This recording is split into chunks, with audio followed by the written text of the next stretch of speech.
Hello friends, welcome to science magnet. दोस्तों कैसे हैं आप लोग सभी? आई होप सभी अच्छे हैं, शानदार हैं, जानदार हैं।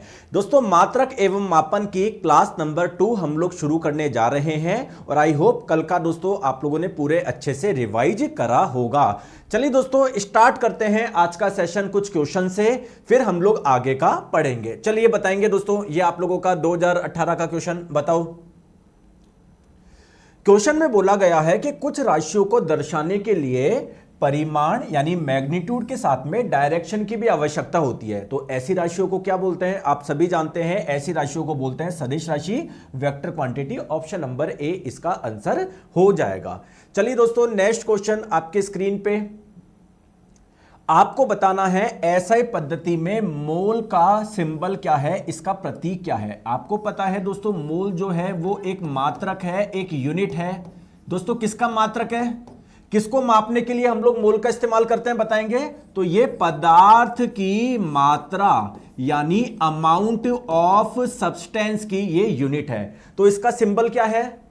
कल मैंने आपको बताया था, तो इसका सिंबल क्या है? MOL। याद है आप लोगों को? Option number B. देखिए आपको याद है मैंने बताया था कि पदार्थ की मात्रा का जो मात्रक होता है वो मोल होता है।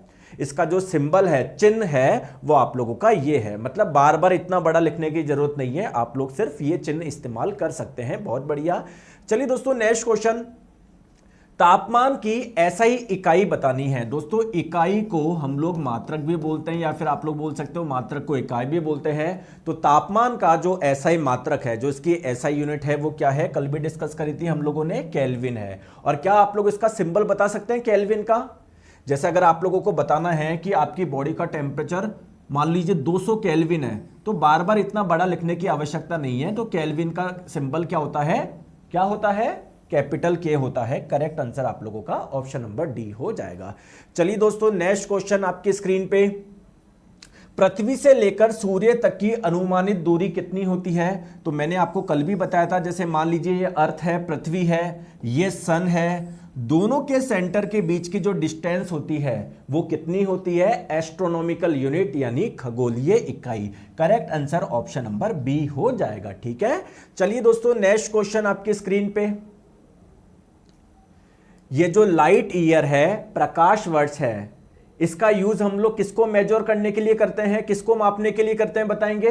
तो सिंपल सी चीज है, डिस्टेंस यानी दूरी। चलिए देखते हैं अब आप लोगों को चीजें याद है या नहीं है। एक लाइट ईयर यानी एक प्रकाश वर्ष में कितने मीटर होते हैं बताओ? देखो सब भूल गया, पढ़ाई करते नहीं हो, रिवाइज करते नहीं हो।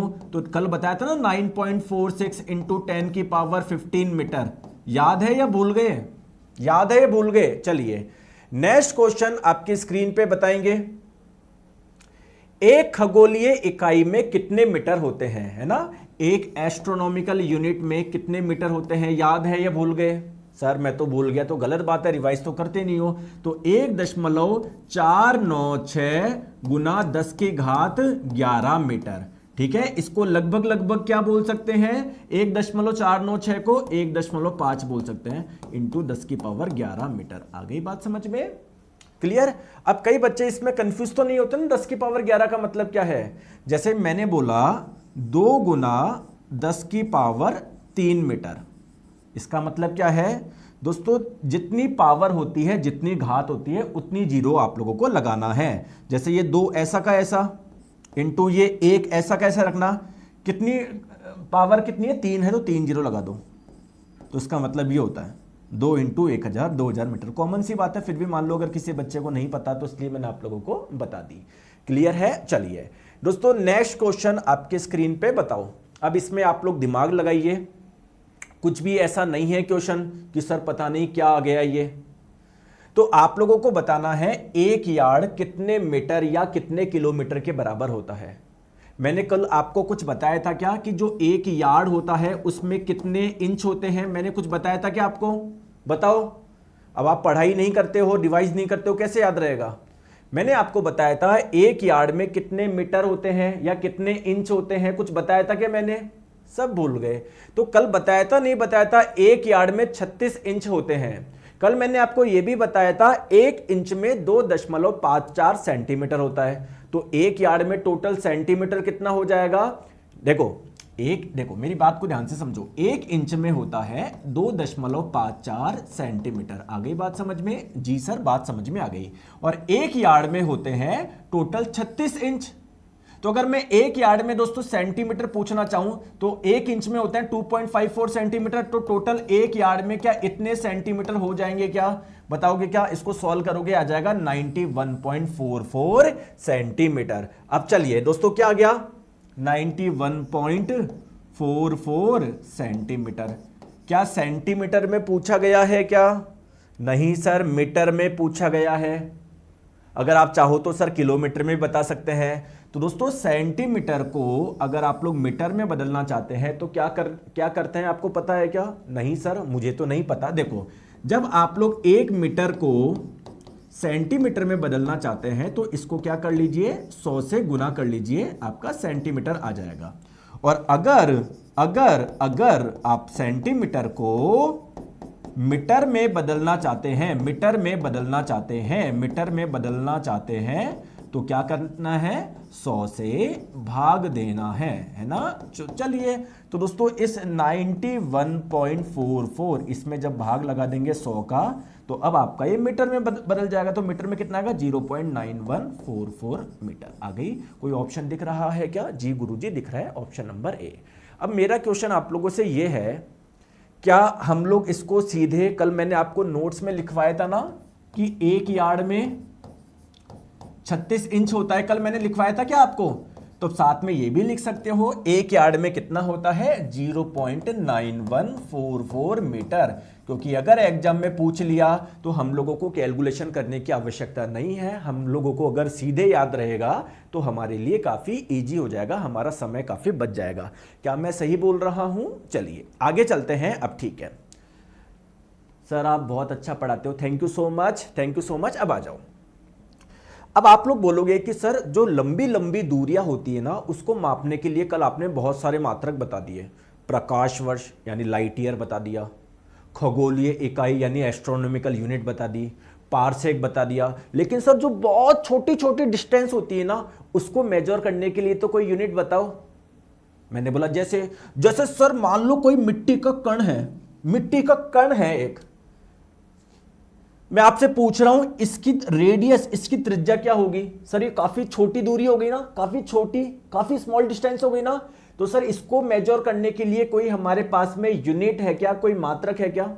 हाँ, तो दोस्तों कुछ और भी यूनिट की हम लोग बात करते हैं। तो आइए हम लोग बात करते हैं कि जो छोटी दूरियां होती है, स्मॉल डिस्टेंस, उसको मेजर करने के लिए भी कोई यूनिट है क्या हमारे पास में? बिल्कुल है।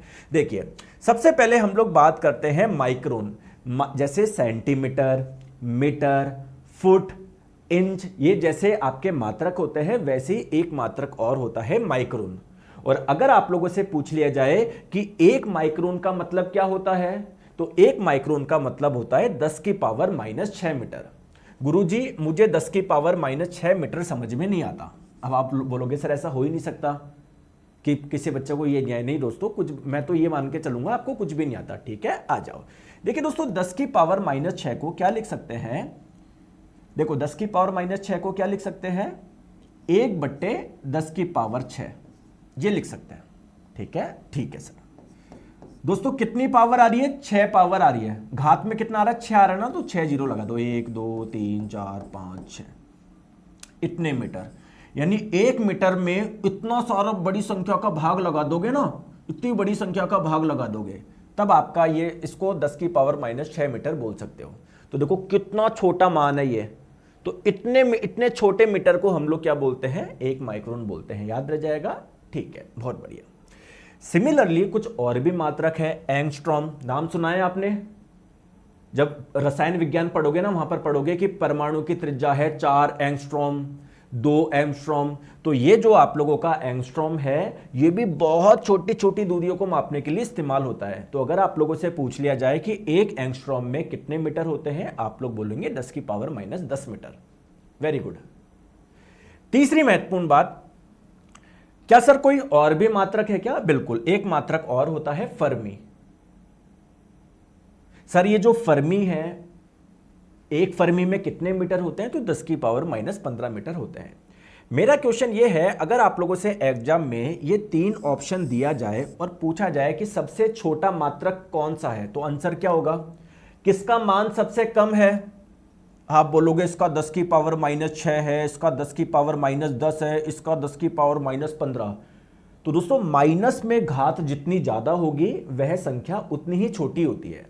तो इनमें से जो सबसे छोटी संख्या होगी वो आपकी ये होगी, यानी 1 फर्मी का जो मान होता है वो सबसे कम है, इससे भी कम है, इससे भी कम है। आगे बात समझ में? बहुत बढ़िया यार, बहुत बहुत अच्छी बात है। आ जाओ नेक्स्ट बात करते हैं कि सर आपने बताया द्रव्यमान को ग्राम में भी मापते हैं, किलोग्राम में भी मापते हैं, पाउंड में भी मापते हैं। सर अगर कोई ज्यादा द्रव्यमान हो, कोई बड़ा सा पत्थर हो, तो सर हम बार बार इतना लिखेंगे क्या कि सर पत्थर का जो द्रव्यमान है वो है इतना, ऐसे?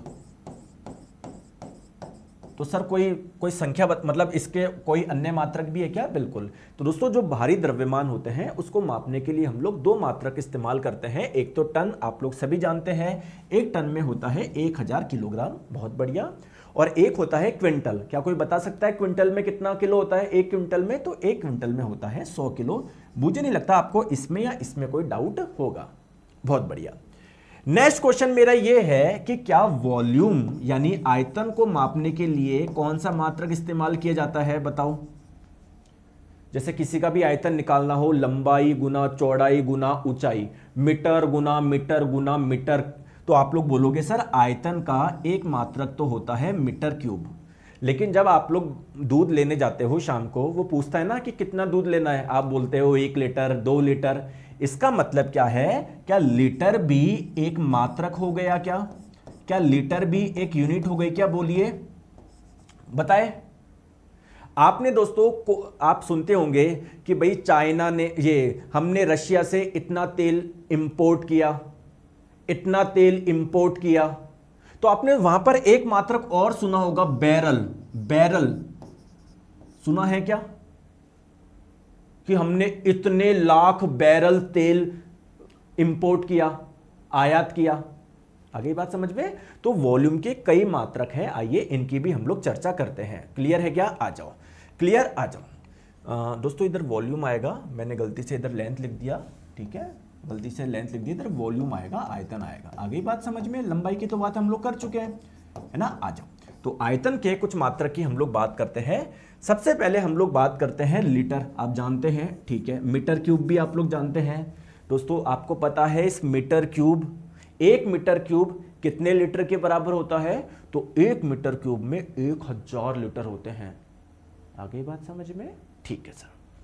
नेक्स्ट बात करते हैं दोस्तों बैरल, जो भी मैं बात कर रहा था। अगर बात करी जाए एक बैरल में कितने लीटर होते हैं? 159 लीटर होता है। दोस्तों आपने क्या गैलन भी सुना है क्या? गैलन, तो 2 गैलन होता है, मतलब ये बाहर चलता है यूएस में, यूके में। तो एक यूएस गैलन की बात करें तो इतने लीटर होता है, और एक यूके गैलन की बात करें तो इतने होता है। यूएस गैलन में होता है 3.785 लीटर और यूके में होता है 4.546 लीटर। क्लियर? दोस्तों मैंने आप लोगों को वो ही बताया है जो आपके काम की है, जिससे देखो आपके दिमाग की एक लिमिटेड मेमोरी होती है, आपको कुछ भी ऐसा नहीं डालना जो एग्जाम में नहीं पूछता है। तो बिल्कुल हम लोगों को वो ही पढ़ना है जो एग्जाम में पूछता है या पूछा जा सकता है। चलिए दोस्तों इस पे कुछ क्वेश्चंस करते हैं जो प्रीवियस ईयर में पूछे गए हैं। बताइए दोस्तों गैलन का यूज कहां पर करते हो? तो सर गैलन एक मात्रक है। किसका मात्रक है? किसके यूनिट है? सर वॉल्यूम की यूनिट है। आयतन को मापने के लिए हम लोग गैलन का इस्तेमाल करते हैं। तो क्या मैं ऑप्शन नंबर सी पे टिक कर सकता हूं? क्या बात है यार, बहुत बढ़िया, वेरी गुड। आ जाओ नेक्स्ट क्वेश्चन आपके स्क्रीन पे कि 1 माइक्रोन कितने सेंटीमीटर के बराबर है? सर ये तो मुझे नहीं आता, अभी मैंने बताया था। मैंने आपको बताया था कि छोटी दूरियों के अलग अलग मात्रक हैं। एक मात्रक है माइक्रोन। क्या मैंने बताया था? क्या भूल गए यार, गलत बात है। अच्छा मुझे आप लोग बताएंगे, बताया था क्या? हाँ सर आपने बताया था कि 1 माइक्रोन में कितना मीटर होता है? 10 की पावर -6 मीटर होते हैं। बहुत बढ़िया, वेरी गुड। लेकिन दिक्कत यह है आप लोगों से आंसर सेंटीमीटर में पूछा गया है। दोस्तों मैंने भी आपको बताया अगर आपको मीटर को सेंटीमीटर में बदलना है तो क्या करना है? 100 से गुना कर दीजिए। तो इस संख्या को अगर मैं 100 से गुना कर दूं तो मेरा आंसर सेंटीमीटर में आ जाएगा। ठीक है सर, तो ये 10 की पावर -6 है या 100 है। दोस्तों 100 में कितने जीरो आते हैं? 2 जीरो आते हैं, तो इसको मैं क्या 10 की पावर 2 भी लिख सकता हूं? बिल्कुल सर लिख सकते हो। अब मेरी बात को ध्यान से समझो, ये है 10 की पावर -6, ये है 10 की पावर 2। क्या दोनों का बेस आधार सेम है क्या? बिल्कुल। तो जब आधार समान होता है ना तो घातें जुड़ जाती है, घातें जुड़ जाती है। -6 + 2 तो कितना हो गया? 10 की पावर -4 हो गया। आगे बात समझ में? 10 की पावर -4 को क्या मैं लिख दूं? 1/10 की पावर 4, और 10 की पावर 4 का मतलब 4 जीरो, 1 2 3 4। तो जब ये भाग लगाओगे कितना आएगा? 0.0001 सेंटीमीटर। ऑप्शन नंबर ए आपका हो जाएगा, सॉरी आपका ऑप्शन नंबर बी हो जाएगा, बी हो जाएगा। आगे बात समझ में? कोई परेशानी है क्या? आराम से आ रहा है ना? ठीक है, चलिए आ जाओ, चलते हैं हम लोग आगे। अब नेक्स्ट टॉपिक की तरफ हेडिंग डाल लीजिए एसआई प्रेफिक्स यानी एसआई उपसर्ग। दोस्तों उपसर्ग क्या होते हैं? प्रेफिक्स क्या होता है? मन में सोचो डेफिनेशन। सर उपसर्ग वह शब्द होते हैं जो मूल शब्द के आगे जुड़ के उनका अर्थ ही बदल देते हैं। प्रेफिक्स ऐसे वर्ड्स होते हैं जो कि रूट वर्ड के आगे जुड़ के उनका मीनिंग ही बदल देते हैं। जैसे आइए दोस्तों, मैंने बोला कि सड़क की जो लंबाई है ना वो 4 किलोमीटर है, 4 किलोमीटर है। दोस्तों आप मुझे बताएंगे क्या मैं इसको 4000 मीटर बोल सकता हूं क्या? बोल सकता हूं क्या? कितने जने मानते हैं? हां सर आप ये बात बोल सकते हो। दोस्तों दूसरा क्वेश्चन ये है कि कोई सड़क की लंबाई थी 3 मीटर, अगर मैं मीटर के आगे लगा दूं किलो तो इसका अर्थ ही बदल जाएगा क्या? कहां 3 मीटर और कहां 3 किलोमीटर? 3 किलोमीटर का मतलब हो गया 3000 मीटर। क्या इसका अर्थ ही बदल गया क्या? बिल्कुल बदल गया क्या? तो देखो यहां पर मीटर के आगे आपने क्या लगाया? किलो लगाया। मीटर के आगे क्या लगाया? किलो लगाया। तो क्या मैं, और इसको लगाते ही क्या मतलब बदल गया क्या? बिल्कुल। तो क्या मैं बोल सकता हूं क्या कि जो किलो है वो एक प्रेफिक्स है, एक उपसर्ग है? कितने जने इस बात को एग्री कर रहे हैं कि हां सर हम समझते हैं? बताओ कि सर ये एक प्रेफिक्स है, उपसर्ग है। यार साफ दिख रहा है। आ जाओ दोस्तों, आप मार्केट से 3 लीटर दूध लेकर आए, 3 लीटर दूध लेकर आए, बहुत अच्छी बात है। मैंने पूछा कि कितना दूध लेकर आए? आपने बोला 3 मिलीलीटर, शॉर्ट में बोलते हैं 3 ml। दोस्तों क्या मतलब ही बदल गया क्या? कहां लीटर कहां मिलीलीटर? बताओ कहां लीटर कहां मिलीलीटर? तो क्या मिली लगाते ही क्या अर्थ ही बदल गया क्या? क्या मैं बोल सकता हूं क्या जो मिली होता है, जो मिली है वो भी एक प्रेफिक्स है, एक उपसर्ग है? बताए? आगे बात समझ में? अच्छा बहुत बढ़िया। दोस्तों 3 किलोमीटर को आपने बोला 3000 मीटर। क्या मैं इसको यह लिख सकता हूं क्या 3 गुना 10 की घात 3 मीटर? यह लिख सकता हूं क्या? यह लिख सकता हूं क्या? बोलो। ठीक है। अब मैंने क्या बोला, ध्यान से आप लोग समझिए। मैंने बोला कि 3 किलोमीटर को क्या मैं 3 गुना 10 की घात 10 3 मीटर लिख सकता हूं क्या? 3 गुना 10 की घात 3 मीटर बिल्कुल लिख सकता हूं। इसका मतलब क्या है? देखो ये 3 से ये 3 कटा, मीटर से ये मीटर कटा, तो क्या किलो का मतलब 10 की पावर 3 है क्या? किलो का मतलब 10 की पावर 3 होता है क्या? इसका तो हमको एक ही चीज समझ में आया क्या कि सर किलो का मतलब होता है 10 की पावर 3। आई बात समझ में? इसका मतलब मैंने बोला अगर किसी सड़क की लंबाई 7 किलोमीटर है, 7 किलोमीटर है, तो किलो का मतलब होता है 10 की पावर 3। तो देखो 7 ऐसा का ऐसा, किलो का मतलब 10 की पावर 3, तो इसको मैं ये भी लिख सकता हूं क्या, 7 गुना 10 की घात 3 मीटर, और 10 की पावर 3 का मतलब 3 जीरो, और इसका मतलब ये हो गया क्या, 7000 मीटर। बोलो यार समझ में आ रहा है क्या, बोलो समझ में आ रहा है क्या। तो सिमिलरली जैसे ये एक उपसर्ग है, ये एक उपसर्ग है, हमारे पास में अलग अलग उपसर्ग है जिनका अलग अलग अर्थ होता है। जैसे किलो का मतलब है 10 की पावर 3, वैसे ही मिली का भी तो कोई ना कोई अर्थ होगा ना। तो आइए इन उपसर्ग के बारे में हम लोग चर्चा करते हैं। दोस्तों बहुत अलग अलग उपसर्ग होते हैं, जैसे किलो हो गया, मिली हो गया। किलो का मतलब क्या, 10 की पावर 3। किलो का मतलब क्या, इसका मान क्या, 10 की पावर 3। और दोस्तों बार बार आपको यह नहीं लिखना 4 किलोमीटर। मुझे बताओ मीटर का सिंबल क्या था, स्मॉल m। वैसे क्या किलो का भी कोई सिंबल होता है क्या, हां दोस्तों इसका जो सिंबल होता है वो क्या होता है, k होता है। तो आप ये लिख दो केवल।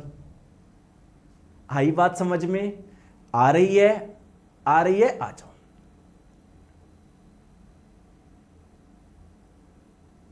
Very good. दोस्तों सिमिलरली एक होता है आपका हेक्टो। सर इसकी वैल्यू क्या होता है, इसका मान क्या होता है, 10 की पावर 2। सर इसका कोई सिंबल है क्या, बिल्कुल इसका सिंबल है स्मॉल h। तो अगर आप लोगों को एग्जाम में बोल दिया कि मान लो इस सड़क की लंबाई है इतना मीटर, तो बताओ ये कितने मीटर के बराबर है, बताओ। तो 3 ऐसा कैसे लिख दो दोस्तों, ये स्मॉल h जो है वो किसका सिंबल होता है, हेक्टो का होता है। तो आप इसे क्या पढ़ेंगे, 3 हेक्टोमीटर, 3 हेक्टोमीटर। तो हेक्टो का मतलब क्या होता है, 10 की पावर 2 होता है। तो कुल मिला के कितना हो गया, 300 मीटर हो गया। आ रही है बात समझ में, आ रही है नहीं आ रही है। दोस्तों मैं आपको फिर से एक चीज बता रहा हूं, मैं है ना आपसे बस एक ही चीज चाहिए, जो मैं पढ़ा रहा हूं उस पर ध्यान लगा दो। आपको कुछ नहीं, जैसे कुछ क्या है, 2-4 चुन्ने मुन्ने बच्चे आते हैं, सर क्लास का टाइमिंग चेंज कर दो, सर बैकग्राउंड ब्लैक कर दो, सर ये कर दो, वो सारी चीज कर लेते हैं। मैं आपको लिख के देता हूं, उनका सिलेक्शन नहीं होता, मैं आपको लिख के दे रहा हूं आपको। क्योंकि जो पढ़ने वाले बच्चे उनका ध्यान ही नहीं जाता, उनका सब सारा ध्यान इधर रहता है यार, गुरुजी जो समझा रहे हैं उस पर ध्यान रखना है मेरे को, ठीक है। आ जाओ, बहुत बढ़िया। दोस्तों वैसे ही एक उपसर्ग होता है डे का। सर इसका मान क्या होता है, 10 की पावर 1। सर इसका सिंबल क्या होता है, डी ए। जैसे मैंने आप लोगों को बोला, मैंने आपको बोला कि यह कार्य करने में मुझे इतना समय लगा,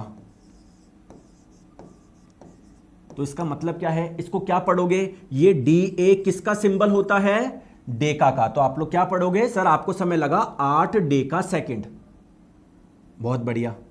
तो डेका का मतलब क्या होता है, 10 की पावर 1। तो आप लोग बोलोगे कि सर आपको टोटल इतना समय लगा, 80 सेकंड लगा। आगे बात समझ में, बहुत बढ़िया। वैसे ही दोस्तों एक होता है डेसी, जिसका मतलब होता है 10 की पावर -1, और इसका सिंबल होता है स्मॉल डी। एक होता है सेंटी, जिसका मतलब होता है 10 की पावर -2, और इसका सिंबल होता है स्मॉल सी। जैसे मैंने आप लोगों को बोला कि इस लकड़ी का एक टुकड़ा है, मैंने आपको बोला इसकी मोटाई इतनी है, इसकी मोटाई इतनी है, इसको क्या पढ़ोगे, स्मॉल सी किसका सिंबल होता है, स्मॉल सी किसका सिंबल होता है, सेंटी का। तो आप लोग बोलोगे सर 80 सेंटीमीटर। सही बात है, बिल्कुल। इसका मतलब क्या होगा, सर 80 ऐसा कैसे लिख दिया, सर सेंटी का मान क्या होता है, 10 की पावर -2, तो मैंने इसको लिख दिया 10 की पावर -2, और ये मीटर ऐसा का ऐसा आ गया। बहुत बढ़िया। दोस्तों आप लोग मुझे बताएंगे 80 ये है, 10 की पावर -2 है, अगर इसको नीचे लेके जाओगे, अभी तो देखो गुना में है, अगर इसको भाग में लेके जाओगे तो 10 की पावर -2 किस में कन्वर्ट हो जाएगा, 10 की पावर 2 में कन्वर्ट हो जाएगा। 10 की पावर 2 का मतलब 100 हो गया।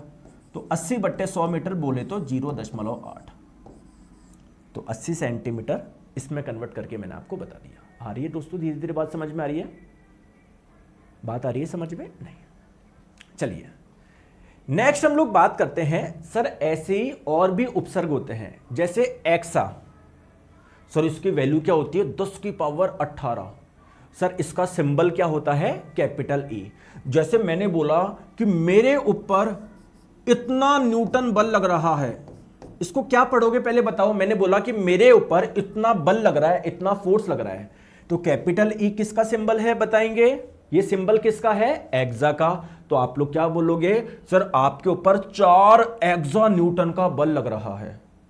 अगर मैं आपको बोल रहा हूं उसको न्यूटन में कन्वर्ट करके बताएंगे तो 4 ऐसा का ऐसा।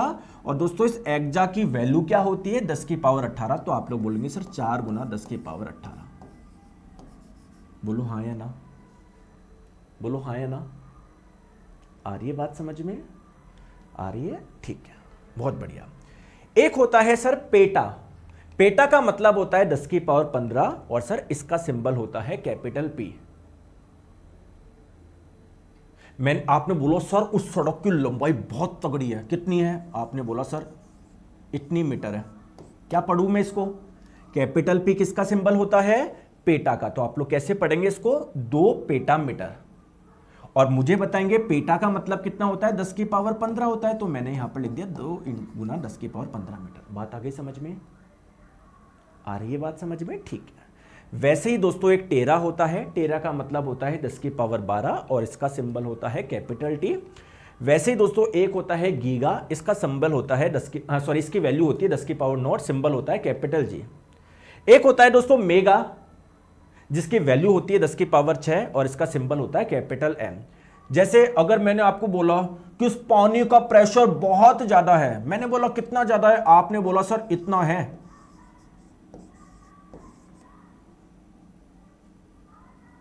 प्रेशर को हम लोग पास्कल में नापते हैं, आगे बात करेंगे, निश्चिंत रहिए आप लोग। आप तो बस मुझे इसे पढ़ के बताइए, इसे क्या पढ़ोगे? कैपिटल जी किसका सिंबल होता है? गीगा का। तो आप लोग बोलोगे सर पानी का जो प्रेशर है वो 8 गीगा पास्कल है। इसको कन्वर्ट करके बताएंगे पास्कल में, तो 8 ऐसा कैसे रह गया? इस गीगा की वैल्यू क्या होती है? 10 की पावर 9। तो 8 गुना 10 की पावर 9, इतना पास्कल। बोलो बात आ रही है समझ में? कोई दिक्कत है क्या? कोई परेशानी है? नहीं है सर। वेरी गुड यार, बहुत बढ़िया। सर कुछ और भी प्रेफिक्स है क्या? कुछ और भी उपसर्ग है क्या? बिल्कुल। मिली, अभी मैंने बताया मिली का मतलब होता है 10 की पावर -3। इसकी जो वैल्यू होती है, इसका सिंबल है स्मॉल एम। जैसे मैंने बोला कि मैं मार्केट से 8000 ml दूध लेकर आया। दोस्तों ये स्मॉल एम किसका सिंबल होता है? किसका चिन्ह होता है? मिली का। तो आप लोग क्या बोलोगे? सर कितना दूध लेकर आए? 8000 मिलीलीटर। मैं बोलूं मुझे लीटर में कन्वर्ट करके बताओ, तो आप क्या करेंगे? देखो 8000 ऐसा का ऐसा रख देंगे। मिली का मतलब होता है 10 की पावर -3, इधर आपने रख दिया। ठीक है, बहुत बढ़िया। ऊपर हो गया 8000। ये 10 की पावर -3 गुना में है, इसको नीचे भाग में ले आते हैं तो 10 की पावर -3 किस में कन्वर्ट हो जाएगा? 10 की पावर +3 में। बहुत बढ़िया दोस्तों। 10 की पावर 3 कितनी घात है? 3 घात का मतलब 3 जीरो लगा दो, तो ये 1 2 3 1 2 3 8 लीटर के बराबर आपका हो जाएगा। बहुत बढ़िया, समझ में आ गई? ठीक है दोस्तों। एक है आप लोगों का माइक्रो, जिसका मान होता है 10 की पावर -6 और इसका जो सिंबल है वो स्मॉल एम नहीं है, ध्यान रखना। इसका सिंबल है ये। इस सिंबल को क्या बोलते हैं? इस सिंबल को बोलते हैं म्यू। ठीक है, आ जाओ। तो अगर आपको मैंने बोला कि इस एटम, इस परमाणु की त्रिज्या कितनी है, मान लो मैंने बोला आपको 600 इतनी है, तो इसको क्या पढ़ोगे आप लोग बताओ? ये किसका सिंबल होता है? माइक्रो का। तो आप लोग बोलोगे 600 माइक्रोमीटर। इसको मीटर में कन्वर्ट करके बताओ, तो 600 ऐसा का ऐसा हो गया। दोस्तों माइक्रो का मतलब क्या होता है? माइक्रो का मतलब कितना होता है? 10 की पावर -6। तो मैं लिख दिया इतना। बोलो बात समझ में आ गई? 600 को मैं क्या 6 गुना 10 की घात 2 लिख सकता हूं? बिल्कुल लिख सकता हूं। और ये 10 की घात -6 ऐसा कैसा आ जाएगा? दोस्तों ये 10 की घात 2 है, ये 10 की घात -6। जब आपके आधार समान होते हैं तो घातें जुड़ जाती है। तो इसको मैं क्या लिख सकता हूं? 2 और इनको जोड़ोगे तो देखो 2 -6 कितना हो जाएगा? -4। ये वैल्यू इतनी आ जाएगी। बोलो हाँ या ना? आगे बात समझ में आ रहा है? ठीक है। नेक्स्ट है दोस्तों नैनो, जिसकी वैल्यू होती है 10 की पावर -9 और इसका जो सिंबल होता है वो स्मॉल n होता है। आगे बात समझ में? चलिए, एक होता है पिको। पिको इसका वैल्यू होता है 10 की पावर -12 और इसका जो सिंबल होता है वो होता है स्मॉल p। दोस्तों एक है फेम्टो जिसकी वैल्यू होती है 10 की पावर -15 और इसका जो सिंबल होता है वो होता है स्मॉल f। बहुत बढ़िया, क्लियर। ठीक है, कुछ एग्जांपल्स करा दूं, देखता हूं मैंने एग्जांपल्स करा दूं। हाँ गुरुजी एग्जांपल्स करा दो ना, आगे बात समझ में। वैसे करा ही रहा हूं मैं यहां पर और मैं कराता हूं, आ जाओ। चलिए दोस्तों, मैंने आप लोगों को बोला, प्लीज मेरी बात को ध्यान से समझना। मैंने आप लोगों को बोला कि 800 कितने मीटर के बराबर है? बताओ, करके बताओ, आप करके बताओ, बताओ। मैंने आपको बोला 4 कितने मीटर के बराबर है? 2 कर दो, है ना। वैसे तो हमने बहुत सारा कर लिया, अब आ गया कुछ नहीं है। तो सर ये स्मॉल n किसका सिंबल होता है? नैनो का होता है। और नैनो का मतलब क्या होता है? 10 की पावर -9 होता है। मैं आपको दिखा देता हूं क्या होता है। नैनो का मतलब 10 की पावर -9 होता है। तो आप लोग क्या बोलोगे? 800 नैनो का मतलब 10 की पावर -9, इतना मीटर आ गया। लो भाई, मीटर में ही आ गया, क्या दिक्कत है? सिंपल सी चीज है। दोस्तों ये स्मॉल p किसका सिंबल होता है? पिको को, तो उसको क्या बोलेंगे? 4 पिकोमीटर। तो अब आपको पिको हटाना है, मतलब केवल मीटर में बताना है। तो पिको का मतलब क्या होता है? 10 की पावर -12। तो लो ये आपका हो गया। सिंपल सी चीज है यार, क्या आप इतना इसमें परेशान हो रहे हो? आगे बात समझ में। चलिए आगे चले, आ जाओ। तो आई होप आपको यहां तक समझ में आ गया होगा, कोई भी किसी प्रकार की दिक्कत नहीं होगी। अब नेक्स्ट हम लोग समझते हैं दोस्तों, हमारे पास में अलग अलग उपकरण होते हैं, इंस्ट्रूमेंट होते हैं, जिनका यूज होता है अलग अलग चीजों को मेजर करने के लिए, मापने के लिए। जैसे अगर मैं आपको बताऊं, आपकी बॉडी का टेम्परेचर यानी तापमान मापने की कोई डिवाइस है क्या? कोई उपकरण है क्या? आप लोग बोलेंगे जी सर थर्मोमीटर है। वेरी गुड यार। ऐसे ही अलग अलग इंस्ट्रूमेंट होते हैं। तो आइए सबके बारे में बात करते हैं, कौन कौन से उपकरण होते हैं, किसका क्या कार्य होता है। चलिए दोस्तों, पहला उपकरण है एल्टीमीटर। कोई बता सकता है क्या एल्टीमीटर क्या करता है? दोस्तों जब कोई हवाई जहाज उड़ता है ना, तो उसमें पता होता है आगे कि हम लोग कितनी ऊंचाई पे हैं। 4000 मीटर पे है, 5000 मीटर पे है। तो ये जो एल्टीमीटर होता है ना, यही वो उपकरण है जो कि बताता है कि हवाई जहाज कितनी ऊंचाई पर है। तो बेसिकली क्या बताता है? ये उड़ते विमान की ऊंचाई बताता है, कितने विमान कितने एल्टीट्यूड, कितनी ऊंचाई पर उड़ रहा है। बहुत बढ़िया। दोस्तों एक डिवाइस है अमीटर। सर ये डिवाइस क्या मापती है? जैसे मान लीजिए अगर कोई वायर में करंट फ्लो हो रही है, विद्युत धारा प्रवाहित हो रही है, तो इसका विद्युत धारा का कोई ना कोई तो मान होगा ना, 2 एम्पियर, 4 एम्पियर, 10 एम्पियर। तो आप लोग क्या लगा दोगे? एक डिवाइस होती है जिसका नाम है अमीटर, ये लगा दोगे। जैसे ही इसमें से करंट गुजरेगी, ये बता देगा करंट का मान क्या है। तो ये क्या करता है दोस्तों? विद्युत धारा मापता है, विद्युत धारा मेजर करता है। आ गई बात समझ में? बहुत बढ़िया। चलिए तीसरी महत्वपूर्ण बात, बैरोमीटर क्या करता है? दोस्तों ये जो हमारी पृथ्वी है, क्या पृथ्वी के चारों ओर वायु होती है क्या? एयर होती है क्या? जी सर। क्या वायु पृथ्वी की सतह पे कुछ दाब भी लगाती होगी क्या? कुछ प्रेशर भी लगाती होगी क्या? बिल्कुल। इस वाले प्रेशर को क्या बोलते हैं? एटमॉस्फेरिक प्रेशर यानी वायुमंडलीय दाब। तो पृथ्वी की सतह पर वायुमंडलीय दाब कितना है, ये मापने के लिए एक डिवाइस का इस्तेमाल किया जाता है जिसका नाम है बैरोमीटर। तो आप लोग क्या बोलोगे कि सर यह है वायुमंडलीय दाब मापता है। आई बात समझ में? वेरी गुड यार, बहुत बढ़िया। नेक्स्ट है एनीमोमीटर। क्या करता है? दोस्तों अभी आप लोग अपनी छत पे खड़े होंगे तो हवा, आपको पता पड़ेगा हवा फ्लो कर रही है, हो सकता है बहुत कम हो। कई जगह दोस्तों हवा बहुत तेजी से फ्लो करती है। तो हवा की चाल कितनी है, विंड की स्पीड कितनी है, इसको मापने के लिए जो उपकरण है उसका नाम है एनीमोमीटर। तो एनीमोमीटर क्या करता है? विंड की स्पीड यानी वायु की चाल मापता है। बहुत बढ़िया यार, बहुत बढ़िया, वेरी गुड। नेक्स्ट हम लोग बात करते हैं फेदोमीटर क्या करता है। आपको पता है दोस्तों, समुद्र की भी अपनी एक गहराई होती है, गहराई होती है, अलग अलग समुद्र की अलग अलग होती है। तो अगर आप लोगों को ओशियन की डेप्थ निकालनी है, समुद्र की, सागर की गहराई आप लोगों को मापनी है, तो इसके लिए जो उपकरण का इस्तेमाल किया जाता है उसका नाम है फेदोमीटर। दोस्तों कंटेंट कैसा लग रहा है आप लोग मुझे बताओ, कितना प्रॉपरली आप लोगों से बताओ। आप मुझे रेलवे वाले बच्चों को कहीं पर मिलेगा क्या? तो ये सारी मेहनत सिर्फ इसलिए हो रही है कि आप लोगों को बहुत आसानी से समझ में आए। बहुत अच्छे तरीके से समझ में आए और बिल्कुल एक सिस्टमेटिक समझ में आए, एक प्रॉपर सीक्वेंस में आप पढ़ोगे विज्ञान। आप लोगों को मैं बोल रहा हूँ 25 में से 25 लाना बहुत आसान है। आप खुद मेरे को बोलोगे कि जब सिलेक्शन लेके आओगे सर मेरे को साइंस से बहुत डर लगता था, लेकिन बस मैंने डेली पढ़ाई करी, चीज़ें अपने आप आसान होती चली गई। क्लियर है? तो दोस्तों ये आपको मैं बताऊं 2016 वगैरह में ना मैं ऐसे लिख लिख के पढ़ाता था, तो मतलब है ना इतना टाइम लगता था, एक एक चैप्टर 8-8 दिन, 9-9 दिन, 10-10 दिन, जबकि होता कुछ भी नहीं है। मतलब मेरे को ये इकलौती ये चीज़ पढ़ाने में है ना मुझे 20-20 मिनट लग जाते थे कि एक एक लिखूंगा दोस्तों अल्टीमीटर। फिर ये यार मैं मानता हूं कि जब टेक्नोलॉजी इतनी आगे बढ़ गई है तो वही टीचर की भी रेस्पॉन्सिबिलिटी है कि वो टेक्नोलॉजी को अपने में अपनाए, जिससे बच्चों का समय कम लगे, बच्चों को कम समय में शानदार चीजें मिले, बच्चे वो चीजें विजुलाइज कर पाए। आ गई बात समझ में? आ जाओ। ठीक है, नेक्स्ट हम लोग बात करते हैं गैल्वेनोमीटर क्या करता है। दोस्तों जब किसी वायर में करंट फ्लो होती है तो कितनी करंट फ्लो हो रही है इसको मापने के लिए डिवाइस है जिसका नाम है गैल्वेनोमीटर। आप लोग बोलेंगे सर अभी तो आपने बताया अमीटर उस डिवाइस का नाम है। दोस्तों गैल्वेनोमीटर भी डिवाइस है, दो डिवाइस होती है, गैल्वेनोमीटर और एक अमीटर। दोनों ही करंट मेजर कर लेता है कि कितनी करंट फ्लो हो रही है। दोनों में अंतर क्या है? गैल्वेनोमीटर काफी, अगर वायर में बहुत कम अमाउंट की करंट फ्लो हो रही है ना तभी ये इसको मेजर कर सकता है। अगर बहुत ज्यादा करंट फ्लो हो रही हो तो ये दोस्तों खराब हो जाएगा, मतलब ये बता ही नहीं पाएगा।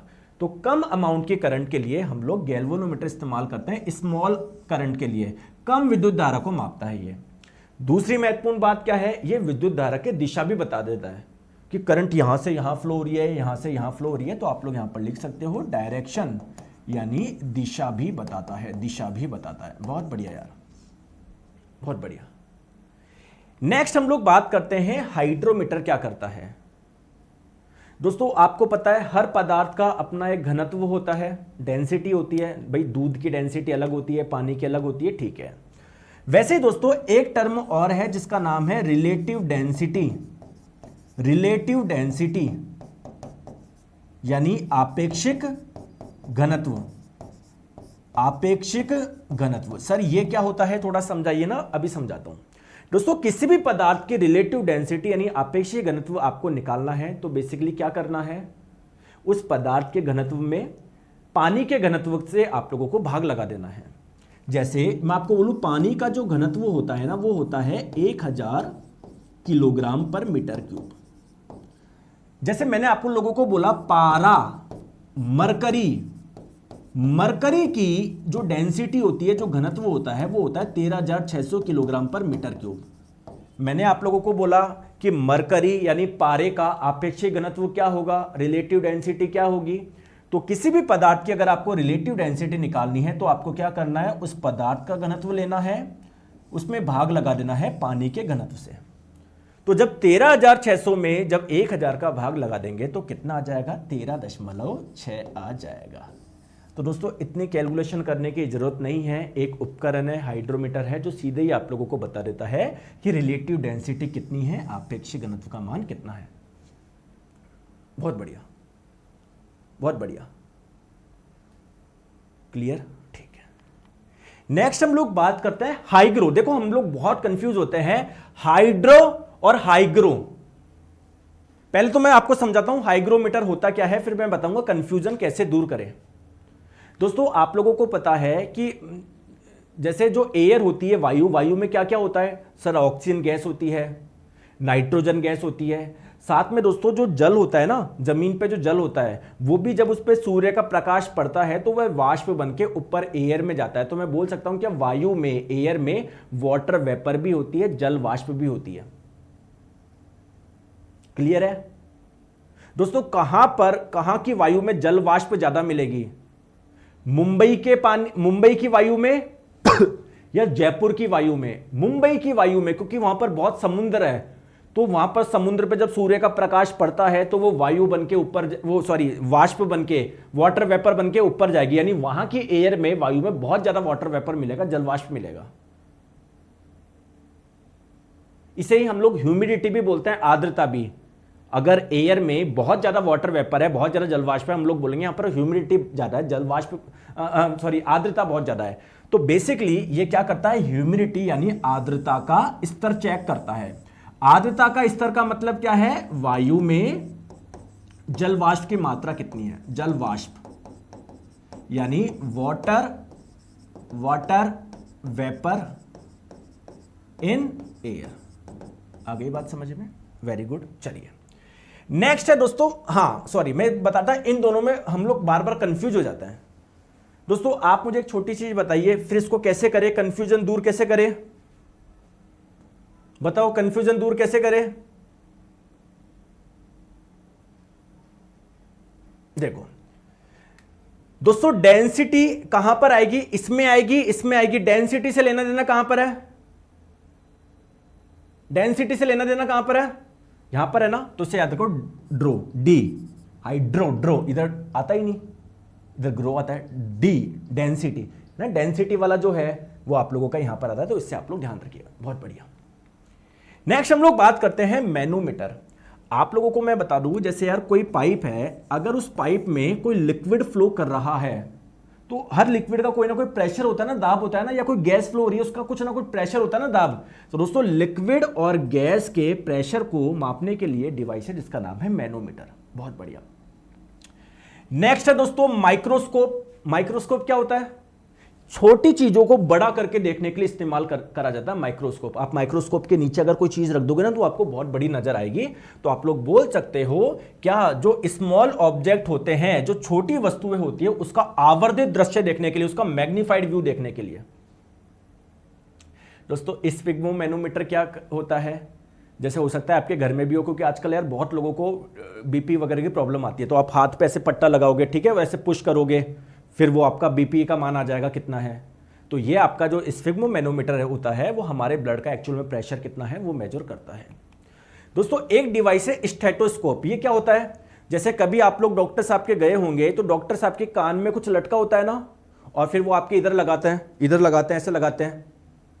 बोलो अब वो सुनते क्या है दोस्तों, एक्चुअली में जो हमारा हार्ट होता है ना, वो क्या करता है, इसमें बहुत सारे गेट होते हैं, हालांकि बायोलॉजी में पढ़ेंगे, चलो ठीक है बताता हूं। हमारे हार्ट में बहुत सारे से वॉल्व होते हैं जो कि खुलते हैं बंद होते हैं। तो ये जब खुलते हैं बंद होते हैं ना, तो आवाज आती है कुछ।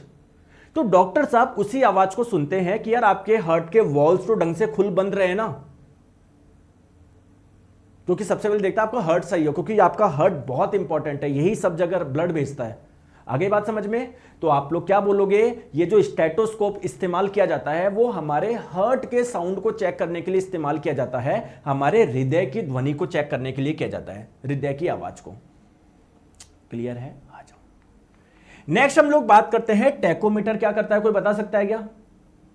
दोस्तों आप एक काम करिए, आपके पास में साइकिल होगी, बचपन में कभी चलाई होगी, एक काम जरूर किया होगा आपने, उसको स्टैंड पे खड़ा करके ऐसे पैडल बिना मतलब हाथ से घुमाया होगा, करा होगा, सबने करा है।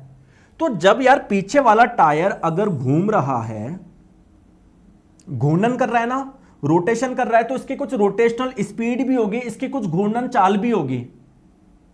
जैसे आपने सुना होगा कि यार इसकी रोटेशनल स्पीड है 100 आरपीएम। दोस्तों इसका मतलब क्या है, कोई बता सकता है क्या। इसका मतलब 100 रोटेशन पर मिनट, ये 100 घूर्णन कर रहा है 1 मिनट में, ठीक है। तो अब आप लोग किसी की भी रोटेशनल स्पीड यानी घूर्णन चाल चेक करनी है तो ये देखोगे क्या, कितना घूम रहा है, पागल हो जाएंगे, गिन गिन के पागल हो जाएंगे ना। मैं बोलूँ यार 1 मिनट में कितने चक्कर कर रहा, पागल हो जाएंगे ना। तो ये पागल होना ही नहीं है। एक छोटी सी डिवाइस आती है जिसका नाम है टैकोमीटर, उसको जैसे ही यहां पर ऐसे लगाओगे ना, यहां पर आ जाता है 1000 आरपीएम, 300 आरपीएम, 200 आरपीएम कितना है। तो आप लोग क्या बोलोगे, ये रोटेशनल स्पीड मापता है, घूर्णन चाल मापता है। बताओ, बहुत बढ़िया। दोस्तों एक डिवाइस है कैलोरीमीटर। दोस्तों अगर पानी बहुत ज्यादा गर्म है, तापमान बहुत ज्यादा यानी उसके पास में हीट बहुत ज्यादा है, उष्मा बहुत ज्यादा है, तो हीट की मात्रा कितनी है, उष्मा का मात्रा, हीट कंटेंट कितना है किसी पदार्थ के पास में, उसमें उष्मा कितनी निहित है, ये मापने के लिए कैलोरीमीटर का इस्तेमाल किया जाता है। दोस्तों लैक्टोमीटर क्या करता है। दोस्तों ध्यान रखिएगा, हम जो दूध पीते हैं, मिल्क पीते हैं, दूध में एक कार्बोहाइड्रेट पाई जाती है, उस कार्बोहाइड्रेट का नाम क्या है, लैक्टोज। तो ये इससे लैक्टोज से याद रखना, कोई दूध से रिलेटेड है ये। तो दोस्तों आपका दूध शुद्ध है या नहीं है, प्योरिटी ऑफ मिल्क चेक करने के लिए हम लोग इस उपकरण का इस्तेमाल करते हैं। बताओ, आगे बात समझ में क्लियर है? चलिए दोस्तों, विस्कोमीटर क्या करता है? ये करता है विस्कोसिटी मापता है, शांता मापता है। अब सर ये शांता क्या आ गया? दोस्तों आप एक चीज मुझे बताओ, जैसे एक ग्लास में आपने हनी यानी शहद लिया, एक में पानी लिया, दोनों को उल्टा कर दिया, कौन इजीली फ्लो करेगा, कौन आसानी से प्रवाहित होगा, फ्लो करेगा? बताओ। पानी करेगा ना, हनी उतना आसानी से नहीं करेगा। दोस्तों हर लिक्विड की अपनी एक टेंडेंसी होती है, किसी को फ्लो करना, किसी को फ्लो होना इतना आसान होता है, किसी को मुश्किल होता है। तो उसके फ्लो होने में जो समस्या होती है ना, इसे ही बोलते हैं विस्कोसिटी यानी शांता। तो यहां पर शहद की शांता बहुत ज्यादा है, तभी तो वो उतना आसानी से फ्लो नहीं कर पा रहा। जिसकी शांता कम होती है, विस्कोसिटी कम होती है, वो इजीली फ्लो कर जाता है। जिसकी विस्कोसिटी बहुत ज्यादा होती है, शांता बहुत ज्यादा होती है, वो इतनी इजीली फ्लो नहीं करता। तो किस लिक्विड की कितनी विस्कोसिटी है, इसको मेजर करने के लिए हमारे पास में एक डिवाइस है जिसका नाम है क्या विस्कोमीटर। बहुत बढ़िया। नेक्स्ट हम लोग बात करते हैं पेरिस्कोप क्या होता है। दोस्तों आप लोग क्या पनडुब्बी जानते हो, सबमरीन जानते हो क्या? सबमरीन, पनडुब्बी जानते हो? सर मैं नहीं जानता। अरे यार देखो, इधर देखो, जैसे मान लो ये पानी, जैसे ये समुद्र का पानी है, तो दोस्तों जहाज तो पानी के ऊपर चलते हैं, मतलब इस मैक्सिमम पार्ट पानी के ऊपर होता है, दिख जाएगा आपको कि यार जहाज आ रहा है। पनडुब्बी जो होती है ना, वो पानी के अंदर चलती है, वो ये सेना के द्वारा इस्तेमाल की जाता है। अब दोस्तों आप बोलेंगे कि सर अगर ये पानी के अंदर जा रहे हैं तो बाहर मान लो अगर कोई शिप वगैरह आ रहा हो तो इनको तो दिखेगा ही नहीं। तो ये क्या करते हैं, एक डिवाइस का इस्तेमाल करते हैं। इस प्रकार की होती है डिवाइस, इस प्रकार की। इस डिवाइस का नाम क्या है? पेरिस्कोप। तो मान लो यहां पर कोई शिप आ रहा है ना, तो उससे प्रकाश किरणें जाएगी, अंदर जाएगी और यहां बैठा व्यक्ति आराम से दोस्तों इसको देख लेगा। तो ये जो चीज है ना, ये जो चीज है इसका नाम है पेरिस्कोप। तो इसका इस्तेमाल किया जाता है सबमरीन यानी पनडुब्बी में। इस प्रकार की होती है ये, इस प्रकार की होती है आपकी। ठीक है, आ जाओ दोस्तों। हेलियोस्कोप क्या करता है? अगर आपको सूर्य को देखना है, सर वो तो मैं इसका इस्तेमाल क्यों करूं, मैं ऐसे देख लूं, कितनी देर तक देख पाओगे? नहीं देख पाओगे आप यार। कितने ज्यादा एनर्जी आएगी हमारी आंखों में। तो आप लोग सूरज को देखने के लिए हेलियोस्कोप नाम की डिवाइस का इस्तेमाल किया जाता है। पॉलीग्राफ क्या होता है? दोस्तों अगर आप लोग झूठ बोल रहे हो ना, कोई बोलता है ना कसम से भाई मैंने नहीं किया, कसम से मैं पढ़ता हूं भाई, कसम से कसम, वो पूरे खानदान की कसम खा जाएगा, लेकिन बोलता झूठ है। तो भाई साहब ऐसों के लिए एक डिवाइस है पॉलीग्राफ, क्योंकि जब हम लोग झूठ बोलते हैं तो हमारे ब्रेन में अलग अलग केमिकल्स बनते हैं, तो उससे पता लगा ले जाता है कि भैया बंदा गलत बोल रहा है, सही बोल रहा है। तो ये एक झूठ डिटेक्टर, लाई डिटेक्टर, ये आप लोगों की मशीन है। आगे बात समझ में? चलिए दोस्तों क्वेश्चन करें। ठीक है, एक चीज यार इसमें लिखना भूल गया मैं यहीं पर लिख देता हूं। दोस्तों जब आप लोग आपके पास में क्या है सब कमेंट करके बताएंगे। एक्टिवा, बाइक वगैरह, अरे मतलब पिताजी के पास तो होगी ना, कभी देखी होगी ना। तो आगे मीटर आता है, मीटर में लिखा होता है आपकी गाड़ी टोटल कितना चल गई। मान लो किसी की चल गई 40,000 किलोमीटर, मान लो एक उदाहरण। तो यार गाड़ी में जरूर कोई एक उपकरण है जो कि ये माप रहा है कि हमने टोटल कितनी दूरी, कितनी डिस्टेंस कवर कर ली। ये भाई आपकी गाड़ी में जो सुई वाला आता है वो तो स्पीडोमीटर है, वो तो स्पीड बताता है। जो ये नंबर होता है, समझ रहे हो ना। तो आपने टोटल कितनी दूरी तय कर ली, कितनी डिस्टेंस, कितनी दूरी तय कर ली, इसको मापने के लिए एक डिवाइस है आपके, उसका नाम है ओडोमीटर। ठीक है, ओडोमीटर। आ जाओ कुछ क्वेश्चंस करते हैं, आ जाओ। अच्छा ये क्वेश्चन आ गया, लो। ओडोमीटर एक ऐसा उपकरण है जिसका उपयोग गाड़ी में क्या मापने के लिए इस्तेमाल किया जाता है? आपकी गाड़ी ने टोटल कितनी दूरी तय कर ली, ऑप्शन नंबर बी। ठीक है, आ जाओ नेक्स्ट क्वेश्चन। हाइग्रोमीटर से क्या मापते हो? हाइग्रो, देखो कंफ्यूज मत होना, हाइड्रो और हाइग्रो में दोनों मिलते जुलते हैं। Hydro D density, relative density, आपेक्षिक घनत्व। अरे नहीं सर, इसमें डी तो आ ही नहीं रहा, ये तो हाइग्रोमीटर है। हाइग्रोमीटर क्या करता है? वायु में जल वाष्प की मात्रा कितनी है, इसे ह्यूमिडिटी बोलते हैं, आर्द्रता। तो आर्द्रता ये मापता है। Correct answer option number B हो जाएगा। आगे बात समझ में? बहुत बढ़िया। चलिए दोस्तों नेक्स्ट क्वेश्चन आपकी स्क्रीन पे। वायुमंडलीय दाब को मापने के लिए किसका इस्तेमाल करते हैं? मैंने अभी भी आप लोगों को बताया, बैरोमीटर का इस्तेमाल हम लोग करते हैं। आगे बात समझ में? चलिए, कौन सा यंत्र समुद्र के स्तर से ऊपर की वस्तुओं को देखने के लिए पनडुब्बी में प्रयोग किया जाता है? बताओ बताओ। तो पेरिस्कोप करेक्ट आंसर आप लोगों का ऑप्शन नंबर सी हो जाएगा। बहुत बढ़िया यार। चलिए देखो, ऐसा होता है ये आप लोगों का पानी के अंदर सबमरीन पनडुब्बी होती है। पनडुब्बी का मतलब पानी में डूबी हुई, सबमरीन का मतलब वाटर में सबमर्ज, पानी में डूबी हुई, ऐसी होती है। अब दोस्तों यहां पर आप लोग देख पा रहे हो ऐसे कोई डिवाइस है, तो ये होती है आपकी पेरिस्कोप। तो अगर सामने से कोई जहाज आ रहा है तो यहां से प्रकाश किरण ऐसे जाएगी ऐसे, तो मतलब यहां वाले बैठे व्यक्ति को यहां का नजारा साफ दिख जाएगा। आगे बात समझ में? चलिए बताएंगे, सूर्य को देखने के लिए किस यंत्र का इस्तेमाल करते हैं? अभी अभी मैंने बताया, क्या? हेलियोस्कोप। करेक्ट आंसर आप लोगों का ऑप्शन नंबर सी हो जाएगा। चलिए बताएंगे, कौन सी झूठ का पता लगाने वाली मशीन है? Lie detector machine. अभी अभी मैंने बताया, कौन सी हो जाएगा? पॉलीग्राफ आपका हो जाएगा ऑप्शन नंबर सी। चलिए आगे। चलिए तो दोस्तों ये चैप्टर पूरा हो गया, इसमें एक छोटी सी चीज बची है, वो हम लोग करते हैं, फिर ये चैप्टर हमारा पूरा हो जाएगा। आपको फिर शाम को टेस्ट भी मिल जाएगा, इसका फिर टेस्ट आप लोग लगाना। आगे बात समझ में? चलिए दोस्तों, लास्ट टॉपिक है इसका डायमेंशन यानी विमा। ईमानदारी की बात बताऊं तो दोस्तों क्वेश्चन नहीं आएगा, क्योंकि आपके एनसीईआरटी में भी नहीं है, क्वेश्चन नहीं आएगा। लेकिन पढ़ लो, बहुत छोटा सा बेसिक सा, कुछ भी नहीं है ना। मान लो बाई चांस कभी क्या होता है, आप और भी एग्जाम देते हो और अलग अलग वगैरह, तो उसमें भी काम आ जाएगा। बहुत छोटा सा, टेंशन मत लो दोस्तों। जैसे हमने अलग अलग राशियों के मात्रक निकाले, वैसे अलग अलग राशियों के विमा भी निकलती है, अलग अलग क्वांटिटीज की डायमेंशन भी निकलती है। जैसे अगर मैंने आप लोगों को बोला एरिया यानी क्षेत्रफल का मात्रक क्या होता है, कल बताया था ना, भूल गए या? Metre square. तो जैसे आपने इसका मात्रक बता दिया, वैसे अगर पूछूं मैं इसका विमा क्या होगा, डायमेंशन क्या होगा, तो डायमेंशन क्या होता है ये हम लोग समझने जा रहे हैं दोस्तों। एक्चुअली में डायमेंशन यानी विमा का यूज क्या है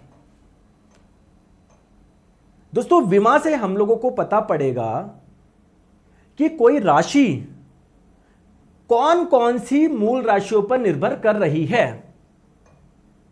कौन कौन सी फंडामेंटल क्वांटिटी पे डिपेंड कर रही है।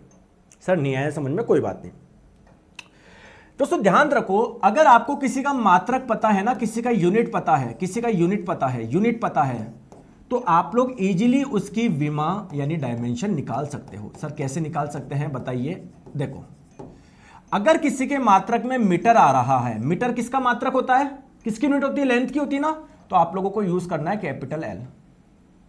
अगर किसी के मात्रक में किलोग्राम आ रहा है, किलोग्राम किसकी यूनिट होती है? मास की होती है ना, तो आपको यूज करना है कैपिटल एम। अगर किसी के मात्रक में सेकंड आ रहा है, सेकंड किसकी यूनिट होती है? टाइम की होती है ना, तो आप लोगों को कैपिटल टी यूज करना है। अगर सेकंड एक बार आ रहा है तो एक बार करना है, दो बार आ रहा है तो दो बार कर दो पावर। देखो यहां पर एक ही बार आ रहा है तो पावर 1 लगा दो या मत लगाओ, कुछ फर्क नहीं पड़ता। अगर दो बार यूज हो रहा है तो 2 लगा दो। अगर किसी का मात्रक में मीटर 2 बार आ रहा है तो एल की पावर 2 लगा दो। आइए करते हैं, बस इतना ही समझने का था। आ जाओ चलो बताओ। मैंने कुछ राशियां लिख दी और उनके आगे मैंने मात्रक लिख दिए। आपको उनका डायमेंशनल फॉर्मूला निकालना है, विमेय सूत्र निकालना है, सिंपल विमा भी बोल सकते हो, ठीक है।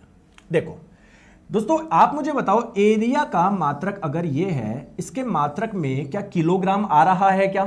पहले मुझे बताओ किलोग्राम आ रहा है क्या? आप ऐसे ध्यान नहीं लगाओगे, देखो इधर तक, क्या किलोग्राम आ रहा है क्या? नहीं, यानी मास का कुछ भी नहीं आ रहा तो m की पावर 0 कर दो। क्या मीटर आ रहा है क्या? बिल्कुल। मीटर किसका मात्रक होता है? लेंथ का होता है, तो l लगा दो।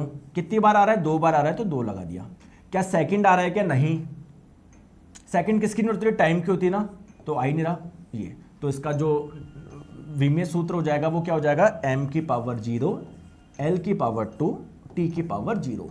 या आप लोग सिंपली ये भी लिख सकते हो, केवल l की पावर 2 भी लिख सकते हो, ये भी सही है, ठीक है। आ जाओ, चलिए दोस्तों इसका बताओ वॉल्यूम का। तो वॉल्यूम का क्या हो जाएगा? m की पावर 0, l की पावर 3, t की पावर 0। आगे बात समझ में क्लियर? ठीक है। दोस्तों डेंसिटी का बताओ, घनत्व का। तो तो देखो इसमें किलोग्राम आ रहा है, किलोग्राम किसकी यूनिट होती है, मास की होती है, तो मैंने लिख दूं कितनी बार आ रहा है, एक बार आ रहा है तो पावर में 1 लगा दूं।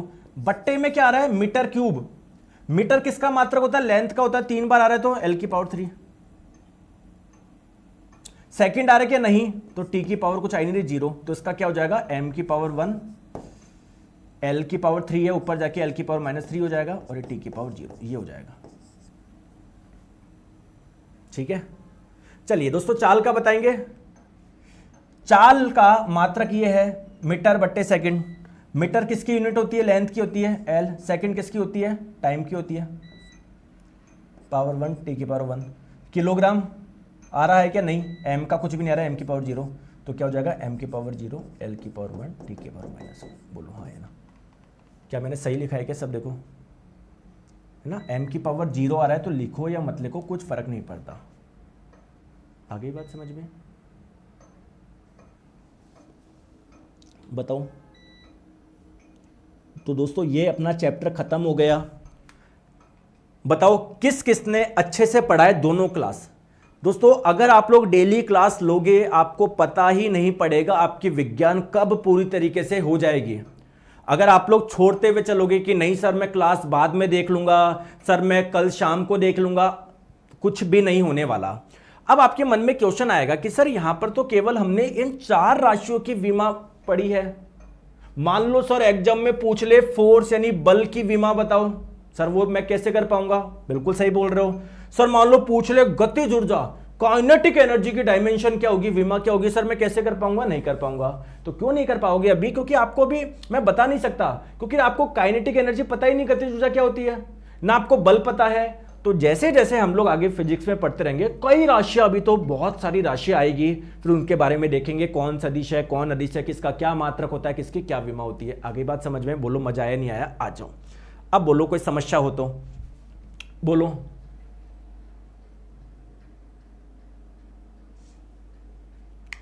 अरे रियल डाउट पूछो, पता क्या क्या डाउट पूछ रहे थे, सर टाइम चेंज कर दो, नहीं हो सकता है दोस्तों, टाइम यही रहेगा। बताओ, एक बच्चा बोल रहा है कि सर इतना काफी है क्या, नहीं तुम एक काम करना, तुम्हारे पास पैसे बहुत ज्यादा है ना, तो 10-15 कोर्स और खरीद लेना, 10-15 बुक खरीद लेना, उसको पढ़ते रहना, चाटते रहना उसको। एक ही चीज बोल के आप मुझे परेशान करते हो कि सर मैं कुछ और भी करना है क्या। भाई साहब आपको कुछ भी नहीं करना है, कुछ भी नहीं करना है, आपको सब मैं करवाऊंगा, कुछ भी नहीं करना है आपको, ठीक है। सर टाइम चेंज कर दो, बेटा टाइम देखिए 1 PM ही रहेगा, मेरी और भी क्लासेस रहती है, सारा शेड्यूल रहता है यार। सर टेस्ट सीरीज कहां पर मिलेगी, दोस्तों आपके वहां पर एक टेस्ट का ऑप्शन आएगा, अभी नहीं मिल, जैसे टेस्ट डल जाएगा मैं आपको नोटिफिकेशन डाल देंगे, आप निश्चिंत रहिए, है ना। नोटिफिकेशन अभी शाम तक आज इस वाले चैप्टर का टेस्ट आपको डल जाएगा, निश्चिंत रहिए आप लोग, ठीक है। और कोई अगर आप लोगों को कुछ समस्या आती है कि सर तो आप इस नंबर पर कर लो, वैसे मुझे नहीं लगता आपको कोई मतलब कोई ऐप वगैरह से रिलेटेड कुछ, मतलब फालतू के डाउट पूछते रहते हो तुम। मतलब कॉलिंग टीम बोलती है सर हमारे पास फोन आता है कि क्लास आज होगी क्या, अरे यार डेली 1 PM टाइम है आप लोगों का, कल भी होगी, संडे को छुट्टी है, पता नहीं क्या क्या पूछते रहते हो। एक बोल रहा है सर मास और वेट में क्या डिफरेंस है द्रव्यमान एवं भार में। दोस्तों ये जो वेट होता है ना, भार, इसका कॉन्सेप्ट हम आगे पढ़ेंगे, वो तो कल मैंने ऐसे बता दिया, थोड़ा सा बता तो दिया मैंने।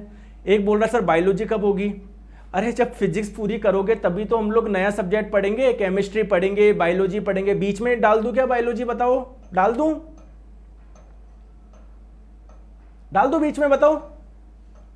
ऐसे ऐसे क्वेश्चन पूछते हो तुम। तो भाई साहब पहले एक सब्जेक्ट पूरा करेंगे तभी तो हम लोग अगले पे जाएंगे।